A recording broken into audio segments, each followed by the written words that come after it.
Ito yung RGGL. Okay. Makinig lang tayo, no? Pero daan ko muna sa RGGL. Ito po yung RGGL. Ito po ay 90 days of mushroom. Detoxifier. Siya po ay balancer. No? Siya po ang nagtatapon ng dumi ng ating katawan at nililinis niya yung hindi kailangan ng ating katawan. Yung dumi. Siya naman po yung magbabalance ng mga nasirang tissue natin sa katawan. No? Kaya huwag kayong sasabihin nyo na nagkasakit ng dialysis, pakikemo o ano, nako. Akala nyo nakakatulong yung chemo, hindi ho. Pinapatay yung tao. No?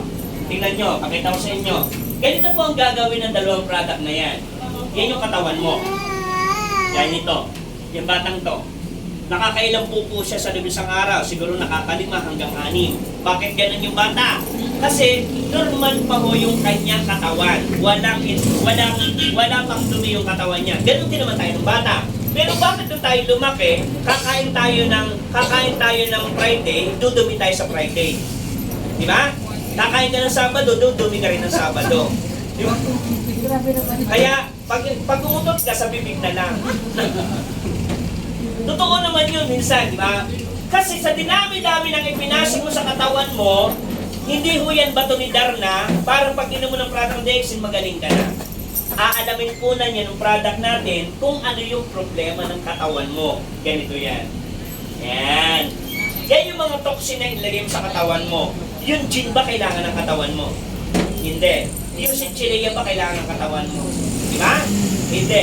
Yung crispy pata ba kailangan ng katawan mo? Hindi. At lalong-lalo na yung mga chemical na iniladamp mo dyan. Yung sigarilyo kailangan ba ng katawan mo? Hindi. No? Kaya nga sabi ko sa iyo, yun yung pinagsama-sama mong toxin sa katawan mo. Kaya ang epekto nun, hindi good news, bad news, pwede kang magkasakit. Di ba totoo? Ngayon, dahil na malagi na yun sa katawan mo, ang gagawin ng product ng DXE, eto yan. I-scanning niya. Aalamin niya yung iyong katawan kung ano ang kailangan na itapon sa katawan mo. Tapos i-cleanse niya. Kaya mahabang panahon pa rin. Tapos i-regulating niya. Tapos magbibuilding siya. Tapos ibabalik niya sa dati. Kaya pagpasok ng mushroom sa katawan mo, kahit pakapilang ka lang, boom! O, malusog na uli ang katawan mo. Ganun ang product ng DXE. Hindi kagaya ng reseta sa ng doktor. Sino dito ang high blood? O high blood. May tanong ako sa inyo. Hindi naman kayo ma-open. Bakit ka umiinom ng sa high blood mo? Kasi sinabi ng doktor, may high blood ka. No? Ilang taon ka nang umiinom ng gamot mo sa high blood? 2 taon. Ang tanong, gumagaling ka ba? O, hindi mo ba nare-realize sa sarili mo yun?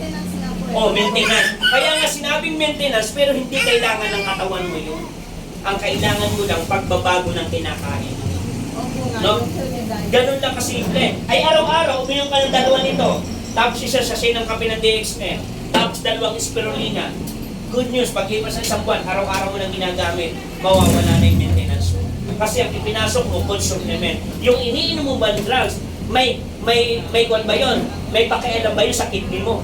O may pakialam ba yun sa heart mo? Wala. Pero bakit mo iniinom? Kasi may doktor, inireseta niyan. Pero bakit? Yung doktor may high blood din. Yung doktor may diabetic din. Huwag masyadong magtiwala sa doktor kung may pinag-aralan. Hindi ko sinasabing magaling ako, pero totoo yun. No? Isipin mo, 2 taon ka nang umiinom ng gamot mo sa high blood, pero wala namang nangyayari, walang nagbabago. Hindi ka naman pinapagaling, pinapakalma ka lang. No? Ay subukan mo ate, magkape ka na magkape ng DXN. Yung gano'n lang ang timpla mo ng kape, no? Tapos isa nito, ang gawin mo, itong isang sachet, isang piraso ito, halsin mo doon sa kapsul, ilagay mo doon sa kape, ay bingo ka na. Paglipas ng 1 linggo, 3 linggo, yung high blood mo, binibigyan ko sa iyo, unti-unti na siyang mawawala. Kasi, yung kinakain mo po supplement na. Ay bakit ka high blood? Inom ka ng inom, tira ka naman ng tira ng adobong manok, adobong baboy na ganun yung taba, gumaganon pa. O wala. High blood dito ka na. Ano ba nakaka-high blood na pagkain? Nakakainit. Baboy, di ba? Ano ba nakaka-high blood na pagkain na? Asin. Oo, di ba? Asin. Subukan mo, kumain ka ng pangulam mo asin sa umaga, tanghali asin, sumisigaw ka na sa gabi. Asin na naman! Mahigyan ka lang.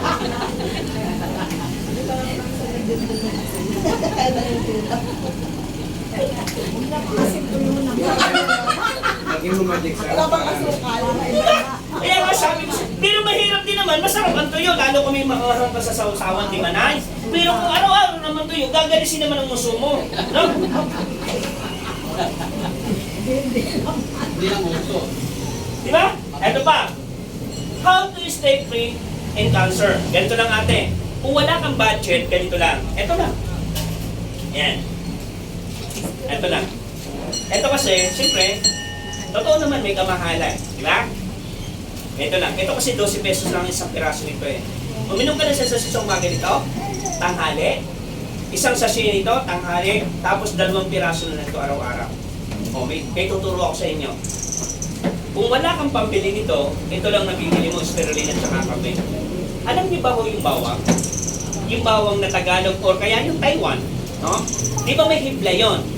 Yung dalawang hibla kuya, yung 2 hibla ng bawang, gayatin mo. No? Tapos, pag medyo yung gayat niya, parang yung talagang powder na, yung pag ginayat mo, di ba? Pag inom mo ng kape, sundan mo ng bawang. Yung 2 piraso, no? Bingo ko natin. Hindi mo na kailangan yung pang high blood mo. Bakit ko sinasabi ko? Ako mismo ang nagsasabi sa inyo, umiinom po ako ng bawang 2 piraso gabi at saka po sa umaga. Tingnan po nyo, anong oras na ho? Mag-aalas 3 na, hindi pa ako nakakatim ng kanin. Ang ininom ko lang ko bago ako umalis, 3 nito ininom ko, tapos isang sachet. Kahit magdamag pa ho ako hindi kumain, tubig lang ako ng tubig. At saka yung bawang na ininom ko, panalo ka pa rin. No? Doon mo mararamdaman na ang ginhawa ng katawan mo. No? Eh sabi ko nga sa inyo, kahit kuminom ka ng high blood, ng Panginoon mo sa high blood, iba pa rin yung sistema sa katawan mo. No? Kaya huwag kayong pumayag. Ito pa, realidad.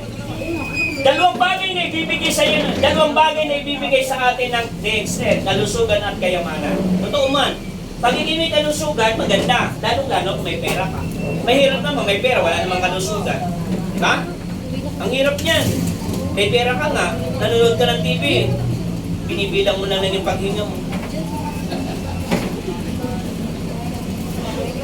Delikado ka, di ba? Eh, lalo kung ikay senior na, o kaya mga 70 years old ka na, may pera ka nga, nasa wheelchair ka naman. O, wala ka man lang na-enjoy.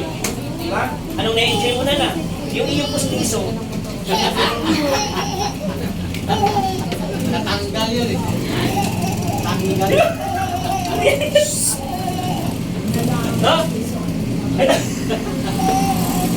Ito, Therapeutic Administration Australian Government. Aprobado po tayo sa Australia. Tapos, product liability policy. Malaysian British Assurance. Naka-insure po tayo ng 84 million kung sakaling mamamatay po tayo sa product ng DXN. Pero ako po, mag-20 years na ako sa DXN. Wala pa ako nabalitaan namatay sa product. No? Wala pa ako nabalitaan nagreklamo sa product ng DXN. Kasi maganda naman talaga ang product ng DXN. Ito pa.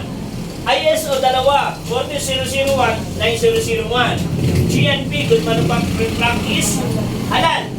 Yung mga brother nating Muslim, hindi kumain ng product, sin ng preservative, no chemical, no underdose, no overdose. Member tayo ng DSAP. No? At ang pinakamaganda sa DXN, ito yung may-ari. Doctor of Philosophy, Alternative Medicine, conferred by Angel Word Alternative Medicine, Doctor of Philosophy. O, di ba? Kinikilala sa buong mundo, kaya nga tinawag siya Dato Dr. Lim Chowkin. At nag-iisang may-ari ng DXN sa buong mundo. No? Ang pinakamaganda, nakalatag tayo 190 countries na tayo sa buong mundo. No? Kaya pansinin po ninyo, ang tulog ko po talaga madaling araw. Kasi po nag-online po kami. No? Kaya, hindi naman ako marunong mag-online dati. Kaya lang, pinag-aralan ko kasi lumalaki yung network ko sa online. No? Ang kalimitang nag-online sa akin, puro kabataan, yung mga edad 20 hanggang 26 years old. Ang uhusay nila sa online. No? Nakalatag po tayo, 200 branches hanggang 300 branches sa Pilipinas. At ang pinakamaganda sa DXN, gumagamit tayo nito. Law of leverage is batas ng pagpaparami. Ito ang tamang paraan para yumaman. Halimbawa, Ate Evelyn, ikaw to, may kaibigan ka? Ka-text, kapitbahay, kapamilya, kaaway.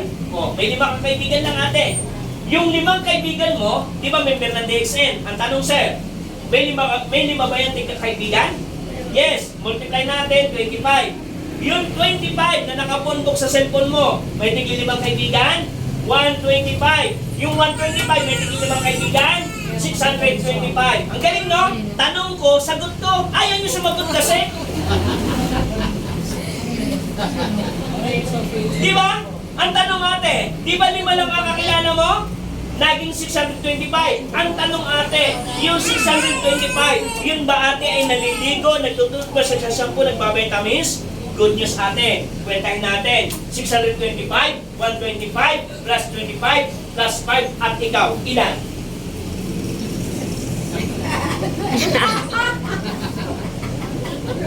$780 people yan. Ang sabi ng DXN, mag 1,000 PB ka lang every month. Oh, 1,000 PB, hindi yan pera ha, yan yung puntos. Ngayon, nag 1,000 PB ka every month, good news ate. Meron kang 780,000 na production. Kumuha ka lang ng 6%. Good news ate, Evelyn. Meron kang 46,800 na cheque ang matatanggap mo pera tubo mo. Kaya, iba ate ang nag-sponsor talaga kaysa nagbebenta. Pagsabayin mo na, benta, sponsor, panalo ka na. At ang pinakamaganda niyan, eto, magkamano ka ng sarili mong ID. At ang pinakamaganda sa pag-DXN, eto, pag sumali ka sa DXN, tatawagin ng distributor. Discounted ka ng 15% to 25% any product na binibili mo. Ang pinakamaganda niyan, ang discount mo 6% hanggang 37%. Akala kasi nung ibang tao, pag sumali sa DXN, magbibenta ng product. No! Pwede kang magbenta, pero pwede kang mag-sponsor. Napakagandang negosyo. Wala kang pwestong binabayaran. Maganda yung sistema. Nakaupo ka na. Libre ngiti ka pa. Ano ba bang hahanapin mo? Libre kape ka pa. Kung pa speaker mo, may hanapin ka pa ba? Parang ayaw mong maniwala eh. Diba? Ganun kagandang negosyo natin. At ang pinakamaganda niya, ito yung ladder ng success. Diba sir? Ang tanong, ikaw stock agent na, nakaabot ka na dito. Ang tanong, sir, babalik ka pa ba dito?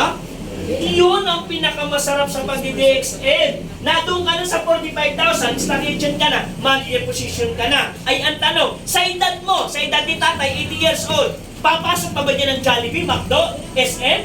Hindi na, pero sa DXN, welcome pa rin siya. Basta kaya niyang mag-invite ng tao at gawin ang DXN. Thank you naman sa palakpak niyo. Diba? Ganun lang. Pag ikay naka 1,000 PB, 6%, ang unang check-in mo sa DXN ay 68 pesos. Alam mo, pasalamat ako dito, 68 pesos. Alam mo nyo bakit nagpasalamat ako? Sa tanang buhay ko, noon lang ako nakatanggap ng 68 pesos. Diba? Eh sabi ko nga sa inyo, magkano first check mo kuya? 50. O, 50, 58, kasi may tax yun. Ang pinakamaganda kasi, totoo, kasi ganito yung kasimple. Halimbawa kayo, isa man sa inyo, asasali mo na sa DXN. Wala ka pang ginagawa sir ha? Pagkuha mo ng cheque mo, 30,000. Cheque mo na yun ha? Pagkuha mo, hindi ka kaya sir magduda. Hindi kaya magduda? Magdududa ka.